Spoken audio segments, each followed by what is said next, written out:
ನಮಸ್ಕಾರ. ಚಿಲಿಪಿಲಿ ಕನ್ನಡ ಚಾನೆಲ್ನ 63ನೇ ವಿಡಿಯೋಗೆ ಸ್ವಾಗತ. ಈ ಚಾನೆಲ್ನಲ್ಲಿ ಬರುವ ವಿಡಿಯೋಗಳು ಶಾಲೆಯ ಮಕ್ಕಳಿಗೆ ಮತ್ತು ಶಿಕ್ಷಕರಿಗೆ ತುಂಬ ಉಪಯುಕ್ತವಾಗಿದೆ. ಪೋಷಕರೂ ಸಹ ತಮ್ಮ ಮಕ್ಕಳಿಗೆ ಕನ್ನಡ ಜ್ಞಾನವನ್ನು ಹೆಚ್ಚಿಸುವುದಕ್ಕೂ ಸಹ ಬಳಸಿಕೊಳ್ಳಬಹುದು.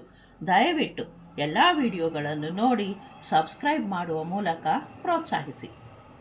ಇಂದಿನ ವಿಡಿಯೋದಲ್ಲಿ ಮಾಧ್ಯಮಿಕ ಶಾಲೆಯ ಮಕ್ಕಳಿಗೆ ಒತ್ತಕ್ಷರ ಮತ್ತು ಕಾಗುಣಿತಾಕ್ಷರಗಳಿಲ್ಲದ ಮೂರಕ್ಷರ ಪದಗಳನ್ನು ರಚಿಸುವ ಮತ್ತು ಅದರ ಜ್ಞಾನವನ್ನು ಹೆಚ್ಚಿಸುವ ಒಂದು ಚಟುವಟಿಕೆಯನ್ನು ತೋರಿಸಲಾಗಿದೆ.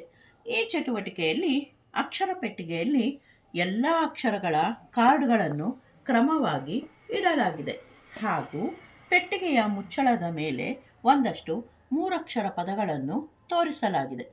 ಮಕ್ಕಳು ಈ ಪದಗಳನ್ನು ಬಳಸಿಕೊಂಡು ಮೊದಲ ಪದದ ಕೊನೆಯ ಅಕ್ಷರದಿಂದ ಹೊಸ ಪದವನ್ನು ಆರೋಹಣ ಮತ್ತು ಅವರೋಹಣದ ರೀತಿಯಲ್ಲಿ ರಚಿಸಬೇಕು.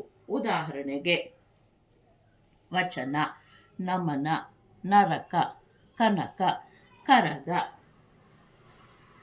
ಈ ರೀತಿ ಸಾಧ್ಯವಾದಷ್ಟು ಪದಗಳನ್ನು ರಚಿಸಬೇಕು.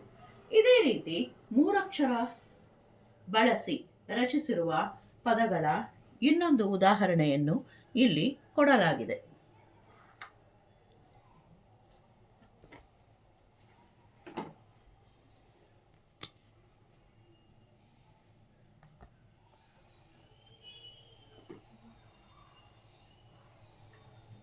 ಈ ರೀತಿ ವಿಭಿನ್ನ ಚಟುವಟಿಕೆಯ ಮೂಲಕ ಮಕ್ಕಳಿಗೆ ಕನ್ನಡವನ್ನು ಕಲಿಸಿದಾಗ ಮಕ್ಕಳು ಆಸಕ್ತಿಯಿಂದ ಕಲಿಯುತ್ತಾರೆ. ವಂದನೆಗಳು.